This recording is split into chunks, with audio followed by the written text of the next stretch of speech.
sampai hari ini tidak percaya dengan yang namanya robot, teman-teman ya.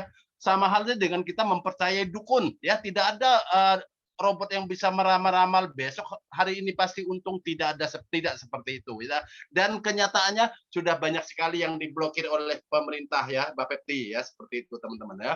Cara yang kedua dengan cara mining. Mining itu kita menambang ya, menambang bukan dengan menambang dapat 1% sehari, bukan seperti itu teman-teman ya. Itu adalah money game ya, hati-hati dengan yang penawaran-penawaran seperti itu. Menambang yang benar adalah dengan cara membeli alatnya. Alatnya itu mahal sekali teman-teman ya. Silakan cari di Google ya, di YouTube juga ada, alatnya itu bisa sampai ratusan juta untuk alatnya itu ya, seperti itu. Tapi kabar baiknya kita bukan trading, kita bukan mining, tetapi kita bagaimana cara kita berkebun tron dan mendapatkan tron ini secara gratis, teman-teman ya. Mau ya mendapatkan tron secara gratis? Untuk itu jangan kemana-mana, jangan keluar masuk, ikuti acara ini sampai teman ya. Berlama-lama lagi saya akan perlihatkan buah video ini dulu ya sementara teman-teman ya. Oke.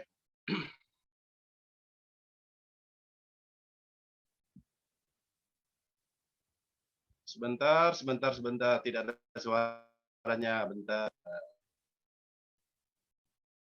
Oke.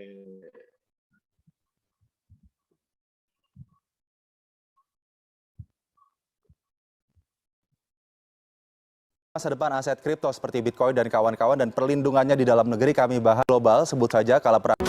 Anda kembali di CNN Indonesia Today. Pemerintah Indonesia melalui Bapepti telah merilis sebanyak 229 jenis aset kripto. Hal ini memberikan kepastian hukum bagi para pemain investor di atas risiko spekulasi aset kripto yang tinggi. Minat terhadap aset kripto kian meningkat.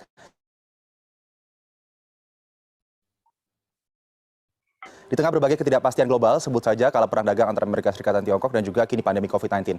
Lalu bagaimana masa depan aset kripto seperti Bitcoin dan kawan-kawan dan perlindungannya di dalam negeri kami bahas dengan Kepala Bapepti,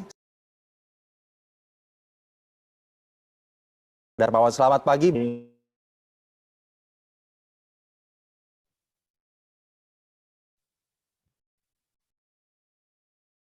Terlebih dahulu Pak Oscar dari Indodex, ini untuk cara main aset kripto sendiri sebetulnya bagaimana agar kemudian bisa disebut sebagai instrumen investasi, Pak Oscar?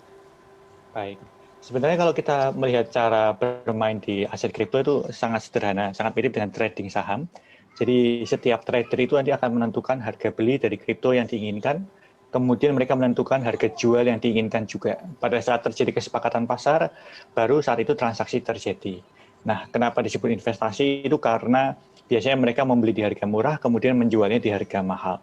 Tapi aset kripto itu tidak mirip dengan produk investasi yang menjanjikan keuntungan berapa persen, karena pada dasarnya ini mirip sekali dengan trading saham ya. Kalau kita membeli di saat tepat dan menjual di saat tepat, itu baru terjadi capital gain. Tapi kalau kita membeli di harga yang tinggi kemudian menjualnya di harga murah, itu justru bisa menimbulkan kerugian.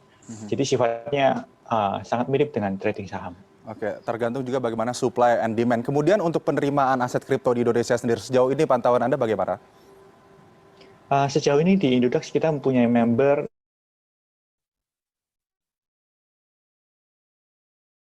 2 member dengan setiap member terdaftar. Kita melihat pertumbuhannya cukup positif, sekalipun di Indonesia aset kripto tidak bisa jadi alat pembayaran, tapi di Indonesia digunakan seperti layaknya emas, jadi dianggap sebagai penyimpan nilai.